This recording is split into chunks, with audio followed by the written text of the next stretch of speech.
So I'm joined by an exceptionally talented lady standing to the right of me, Nicola Benedetti. Thank you very much for chatting to us. Now, as we can see behind us, as we can probably hear behind us, we've got a bit of a warm-up going because you're performing with the Royal Scottish National Orchestra this evening. What can people expect in the show?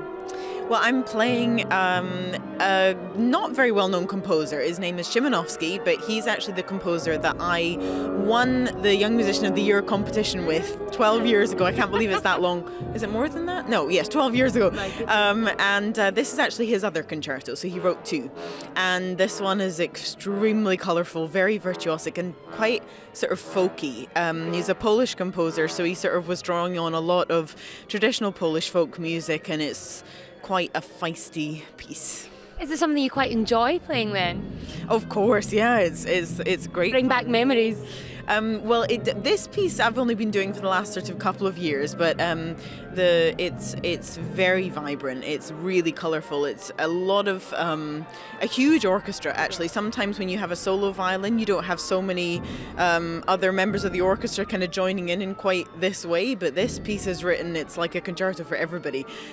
So there's a lot of us going to be on stage, which is a nice big healthy sound. Do you quite like playing on your own, or do you prefer having lots of other musicians beside you? Because obviously you've played with the orchestra before. Is it a bit like playing with friends and family? Does that give you like more chilled out, or does it make you a bit more nervous because you know them? It can be both actually.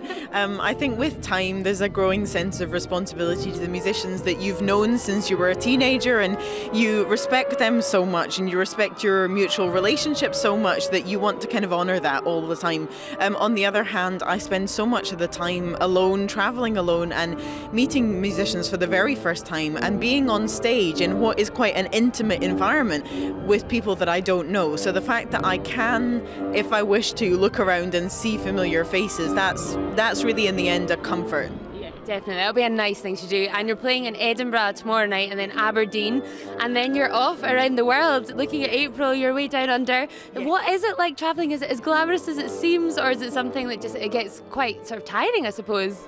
It's something I don't consider because I've never had another style of life since the age of 16. I've been travelling all over the place, but going to Australia and New Zealand, is quite a journey. So last time I did that, I was not sensible, and I kind of arrived 24 hours before my first concert, which was just so stupid, and I suffered so badly. So this time I've been much more sensible. I have like 4 days when I get there, and I'm actually going with my boyfriend. We're playing together. We're doing a double concerto with an orchestra, with a few orchestras out there. It should be a really fun trip as well as hard work. That would be absolutely fantastic. And have you got any advice for budding musicians? Do you go home, take the music home, put in the hours? Is it still just important to just practice, I think is the key word? Absolutely. I think that's something that becomes a part of your life forevermore, but I don't think that's something for young musicians to fear or dread. The practice and the improvement is part of the fun of it, so actually embrace that. You've played in the most impressive venues around the world, some of the most impressive musicians. Do you still have goals, aims that you want to achieve as a professional musician? Well, classical music is one of the most plentiful and complex things you can attempt to, grasp in your life. So I think it's a never-ending journey for me.